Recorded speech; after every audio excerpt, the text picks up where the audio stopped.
atom oksigen pada gugus karboksilat dan atom karbon pada gliserol akan terpisah. Reaksinya dapat dilihat pada slide.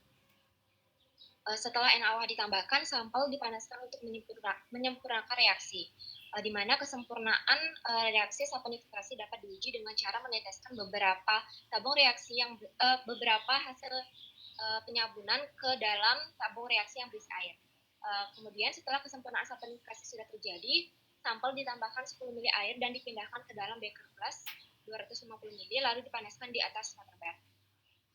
Larutan sabun yang telah terbentuk kemudian diambil dan dimasukkan ke dalam 3 tabung. Tabung 1 dan tabung 2 masing-masing berisikan 1 ml larutan sabun dan tabung 3 berisikan 5 ml larutan sabun. Next. Pada tabung 1 itu ditambahkan 1 ml air, kemudian ditambahkan CaCl2 dengan normalitas 0,1 sebanyak 0,5 ml. Hasil yang ditunjukkan adalah terbentuknya endapan. CaCl2 dapat membuat busa pada sabun berkurang atau bahkan hilang dan menyebabkan adanya endapan pada sabun. Kemudian pada tabung 2 dimasukkan 1 ml larutan sabun dan 1 ml air. Kemudian ditambahkan NaCl padat hingga lewat jenuh. Hasilnya adalah terbentuknya endapan berwarna putih bening. Saat larutan sabun ditambahkan NaCl hingga lewat jenuh, maka kadar asam lemak jenuh pada sabun akan meningkat dan sabun menjadi semakin keras. Kemudian pada tabung 3, saat sabun sebanyak 5 ml ditambahkan dengan asam sulfat dengan normalitas 2 sebanyak 1 ml, maka uji kualitatif yang dilakukan dengan kertas lakmus biru akan berubah menjadi warna merah disertai bau yang tidak enak. Hal tersebut diakibatkan karena garam, natrium, dan asam lemak bereaksi dengan asam sulfat membentuk garam dan asam lemak bebas sehingga pH lautan turun dan lautan menjadi asam yang ditandai dengan timbulnya warna merah pada kertas lakmus. Munculnya bau yang tidak enak atau tank ini disebabkan karena gliserit dalam mentega terhidrolisis sehingga gliserit akan membebaskan asam butiran. Next. Kemudian pembahasan mengenai penentuan asam lemak bebas dalam minyak atau VVA. Pengujian VVA ini dilakukan menggunakan metode titrasi, di mana tahapan pertama yaitu diambil sampel lalu dimasukkan ke dalam tabung Erlenmeyer dan ditambahkan etanol 96%. Penambahan etanol ini menyebabkan lautan menjadi sedikit pucat atau keruh. Selanjutnya ke dalam Erlenmeyer ditambahkan indikator pH dikarenakan rentang pH yang dimiliki cenderung bersifat basah sehingga perubahan warnanya mudah untuk diamati. Setelah sampel ditetes di lautan pH, selanjutnya dititrasi dengan NaOH. Setelah titrasi dengan lautan NaOH, maka lautan sampel akan berubah menjadi berwarna merah muda.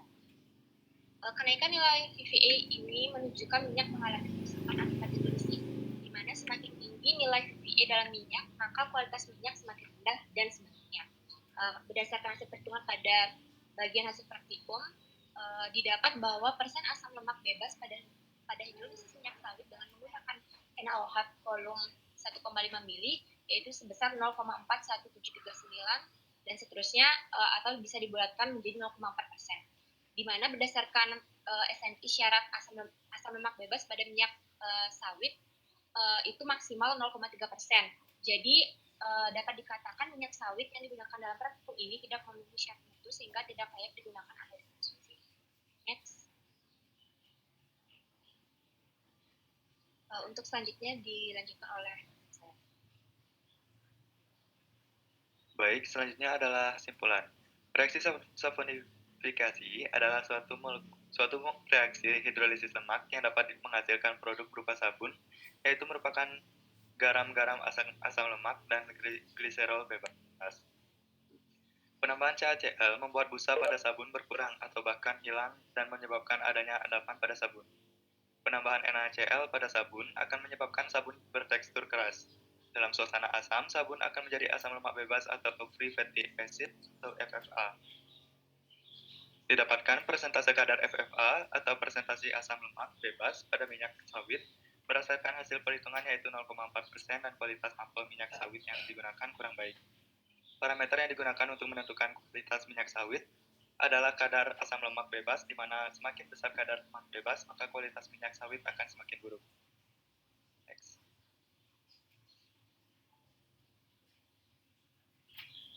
Baik, berikut ada daftar pustaka dari tugas yang kami buat.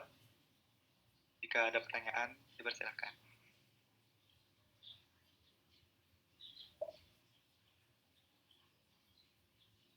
Oke.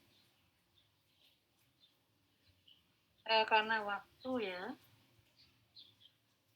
langsung saja ke ini yang berikutnya, nanti terakhir tutorialnya. Kelompok terakhir.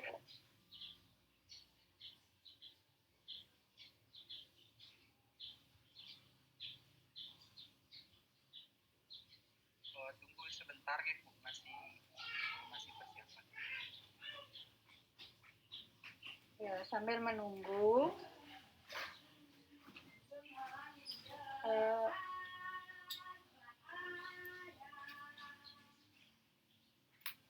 Yang persen FFA ini ya, sudah ini ya perhitungannya Ibu kurang perhatikan sih. Ingat asam lemaknya itu ya, BM-nya itu disesuaikan dengan jenis sampelnya. Silakan kelompok terakhir.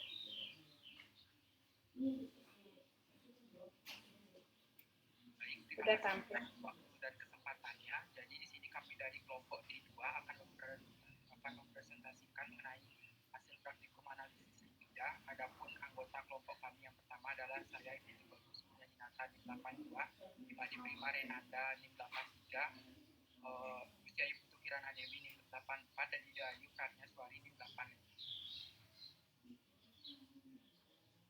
Apakah sudah terlihat nih Bu?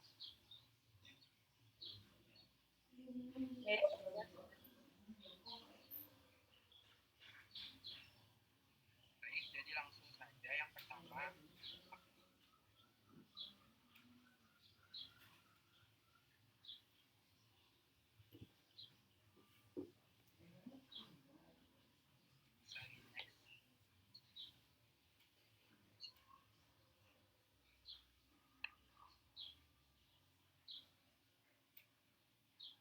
Baik, adapun tujuan dari praktikum ini yang pertama adalah mampu untuk memahami dan melakukan analisis dari lipida.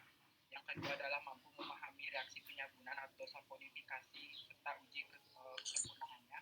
Lalu mampu memahami prinsip penentuan asam lemak bebas dan mampu mengidentifikasikan kualitas suatu minyak serta menentukan persentase dari FFP atau fat ratio. Lalu selanjutnya adalah bagian teori yang akan dibacakan oleh Imadi Prima Renata. Baik, untuk teori, lipid adalah kelompok beragam senyawa organik yang ditemukan pada tumbuhan, hewan, dan mikroorganisme. Secara umum, lemak merupakan senyawa organik yang tidak larut dalam air tetapi dapat diekstraksi dengan pelarut nonpolar seperti kloroform, ether, dan benzen. Lipida adalah senyawa organik yang mempunyai sifat mudah larut dalam pelarut organik, tetapi tidak larut dalam air. Ada beberapa jenis penggolongan lipid antara lain. Yang pertama adalah lipid sederhana, lipid gabungan, dan derivat lipid. Mentega merupakan olahan makanan yang diproduksi dengan inversi fase mekanis dari krim, suatu emulsi minyak dalam air untuk mencapai emulsi air dalam minyak. Dalam reaksi hidrolisis, lemak dan minyak akan diubah menjadi asam-asam lemak bebas dan gliserol sehingga reaksi hidrolisis akan menyebabkan kerusakan pada lemak dan minyak.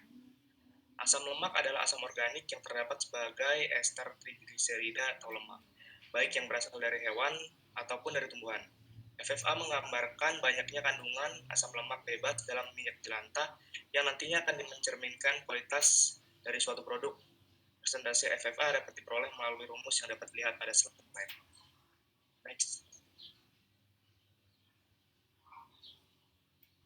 Baik, untuk skema kerja karena kurang lebih sama dengan kelompok sebelumnya, maka kita lanjut ke tabel pengamatan. Yang pertama adalah data percobaan dan pembahasan hidrolisis mentega. Untuk tabung pertama, 1 mili larutan sabun ditambah 1 mili air ditambah 0,5 mili CaCl2, 0,1 N terjadi endapan. Untuk tabung kedua, dimasukkan 1 mili larutan sabun, air 1 mili, NaCl padatan, dan terjadi endapan putih bening. Untuk tabung yang ketiga, dimasukkan 5 mili larutan sabun, H2SO4, 2N 1 mili. Terjadi bau dan lakmus yang semula berwarna biru menjadi warna merah. Untuk tabel kedua, penentuan asam lemak bebas dalam minyak. Yang pertama, 10 mili minyak kelapa sawit dalam Erlenmeyer ditambahkan 5 mili etanol, terjadi larutan berubah warna menjadi agak keruh. Yang kedua, sampel ditambahkan 3 tetes PP 1%, terjadi larutan tidak berubah warna. Kemudian yang ketiga, dititrasi dengan NaOH 0,1 N, terjadi berubah warna menjadi warna merah muda. Selanjutnya akan dilanjutkan oleh rekan saya. Baik, selanjutnya pembahasan mengenai hidrolisis mentega. Pada praktikum kali ini dilakukan hidrolisis mentega. Tahapan pertama yang dilakukan pada praktikum kali ini yaitu mentega dimasukkan pada beker gelas, kemudian ditambahkan NaOH alkoholis yang berfungsi agar reaksi saponifikasi dari senyawa trigliserida terhadap mentega bisa terjadi karena trigliserida tidak dapat terlalu dalam air. Kemudian dipanaskan sampai terjadi penyabunan sempurna. Pada proses hidrolisis ini mula-mula terbentuk gliserol dan asam lemak. Kemudian asam lemak terbentuk bereaksi dengan basa NaOH menjadi garam-garam asam lemak yang sering dikenal sebagai sabun. Reaksi hidrolisis lemak oleh larutan basa disebut sebagai reaksi penyabunan atau proses saponifikasi. Untuk menguji kesempurnaan proses penyabunan dapat dilakukan dengan cara menguji atau meneteskan sampel ke dalam air.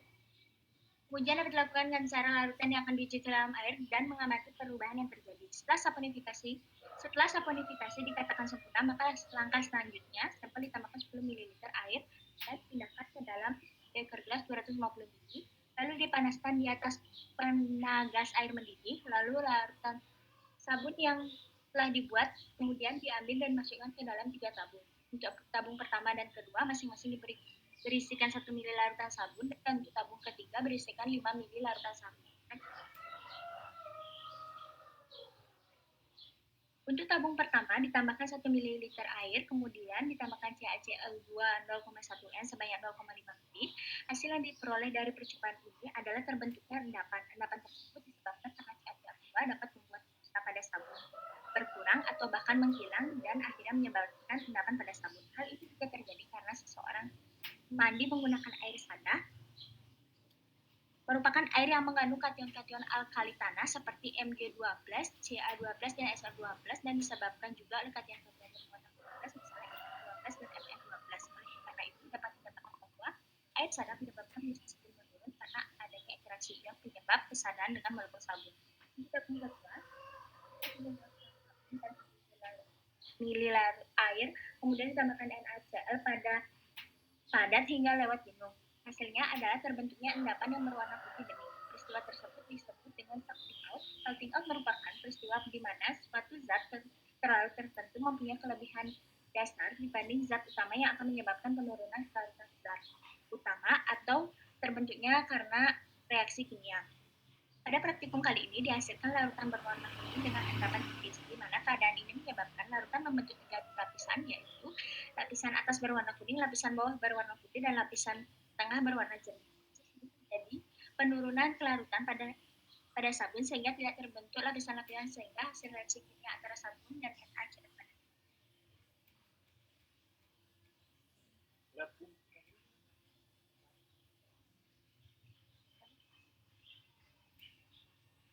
Untuk tabung ketiga, dimasukkan 5 ml larutan sabun hasil hidrolisis mentega, ditambahkan asam sulfat 2N sebanyak 1 ml, dan hal tersebut akan menimbulkan bau yang tidak sedap gliserida dalam kegiatan hidrolisis, sehingga gliserida akan membebaskan asam nitrat dan kertas lakmus yang digunakan sebagai penguji kualitatif akan berubah warna menjadi merah, menandakan asam karena adanya garam natrium dan asam lemak yang bereaksi H2SO4 dan membentuk garam serta asam lemak bebas sehingga pH larutan menjadi turun. Adapun reaksi yang terjadi dalam percobaan ini sudah dapat terlihat di slide. Selanjutnya akan dilanjutkan oleh teman saya. Baik, jadi selanjutnya yaitu untuk penentuan asam lemak bebas dalam minyak atau yang bisa disebut FFA. Jadi pada praktikum kali ini dilakukan penentuan asam lemak bebas, yaitu jumlah NaOH yang diperlukan untuk menetralkan asam-asam lemak bebas pada lemak atau minyak yang dilakukan dengan metode titrasi asam basa. Untuk hasil yang diperoleh itu berupa rumus persentase dari FFA. Nah, pada percobaan kali ini digunakan sampel minyak sawit. Minyak sawit yang telah ditimbang kemudian ditambahkan dengan etanol dengan tujuan untuk melarutkan minyak pada sampel agar dapat bereaksi dengan basa alkali. Kemudian ditambahkan indikator PP dengan tujuan agar dapat diketahui larutan-larutan yang terbentuk merupakan larutan asam atau basa melalui perubahan warna yang terjadi. Selanjutnya, dilakukan titrasi dengan NaOH yang bertujuan agar minyak terhidrolisis menjadi asam lemak serta gliserol. Untuk titrasi akan dihentikan saat muncul warna merah muda yang bertahan selama 30 detik yang diakibatkan oleh penambahan indikator PP pada larutan yang menandakan bahwa larutan tersebut adalah larutan basa.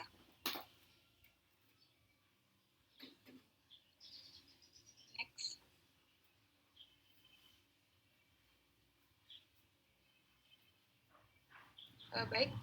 Selanjutnya, untuk perhitungan persentase dari FFA ini bisa dilihat pada layar, yaitu pertama kali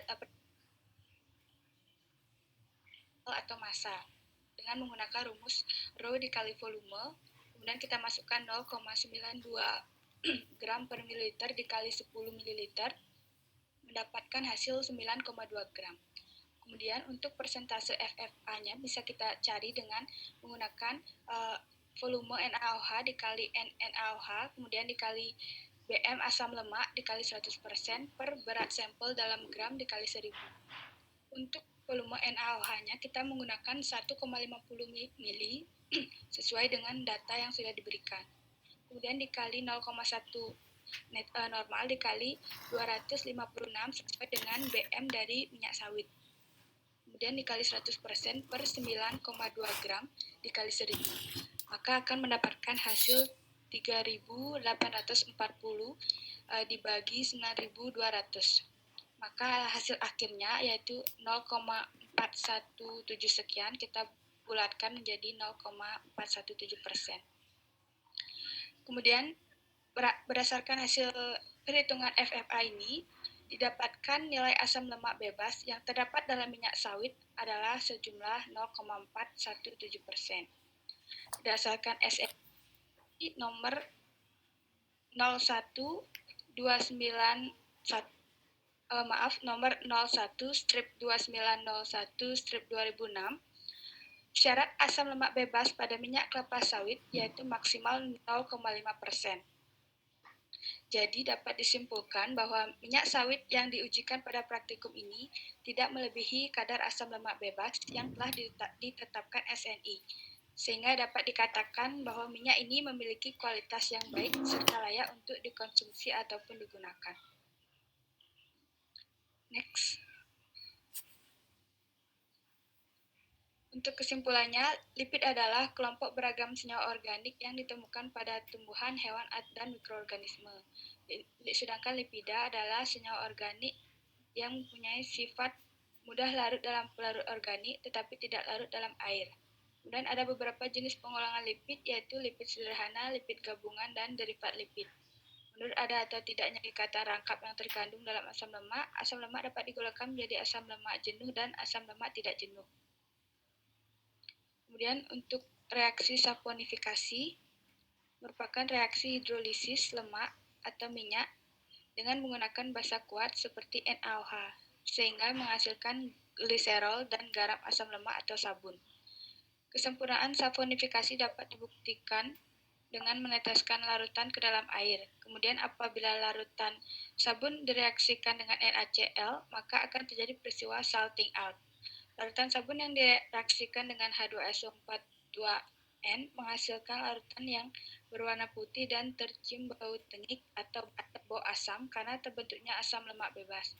Kemudian adapun reaksi yang mengakibatkan hal tersebut yaitu reaksi 2RCOONA ditambah H2SO4, kemudian akan menghasilkan Na2SO4 dan 2RCOOH. Next. Langsung aja hasilnya Ya, yang kesimpulan. terakhir yaitu kesimpulan kok rumus kan. Hasilnya gimana gitu. Baik Bu, jadi semakin tinggi asam lemak bebas, maka semakin buruk kualitasnya. Pada percobaan ini kan kita mendapat hasil persentase FFA dalam minyak yaitu 0,41%, berarti itu termasuk minyak Artinya kualitas minyak ini masih bagus dan masih bisa digunakan.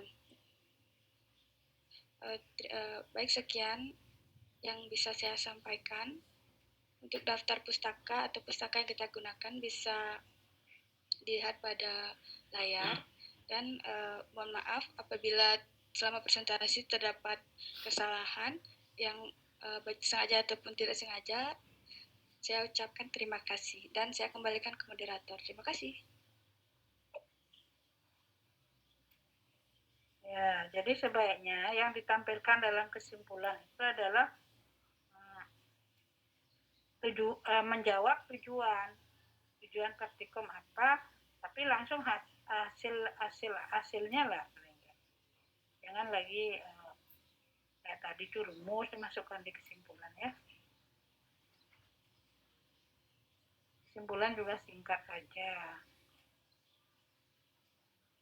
Oke, secara umum sudah. Cuma ini ya yang untuk lemak ini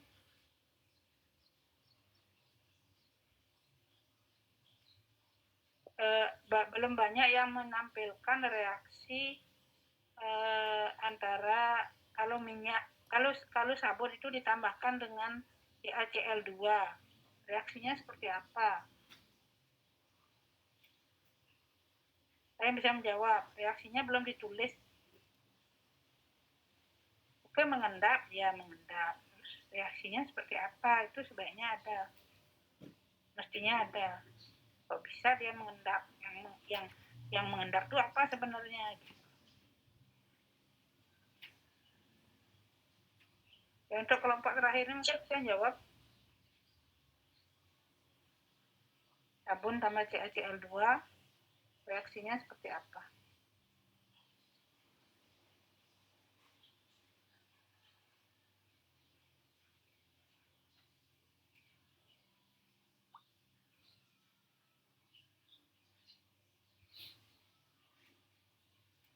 Ya, waktu jam 10 ini. Atau ke yang lain, siapa yang bisa jawab?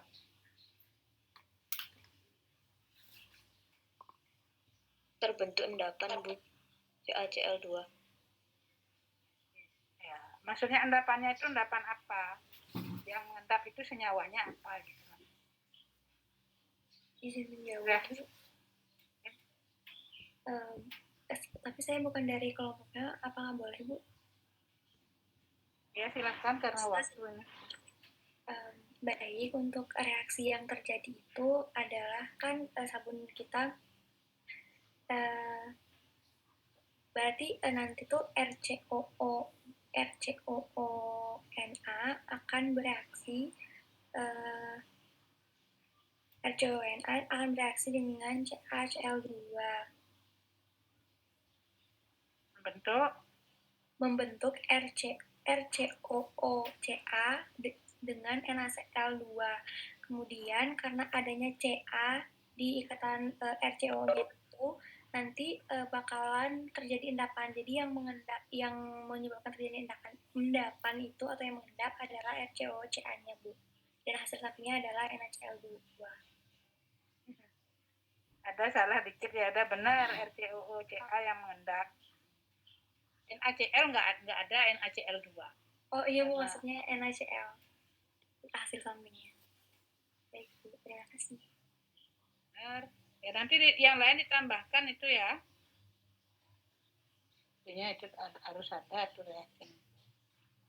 Ya, karena waktu ya kita akhiri saja ya. Sudah semua ini tampil. Ya, terima kasih untuk diskusi hari ini. Kita akhiri dan diperbaiki apa yang sudah Ibu koreksi. Ya, sekian ya. Tulisan senyawanya juga deh ya. Banyak salah. CaCl2 bukan CaCl. Kemudian konsentrasi juga itu molar bukan mol ya. Baik, Ibu. Baik, Ibu. Oke. Ya, selamat siang. Selamat pagi menjelang siang. Terima kasih atas perhatiannya. Kita akhiri pada diskusi hari ini. Baik Ibu, terima kasih Bu. Selamat Terima pagi. kasih. Terima kasih.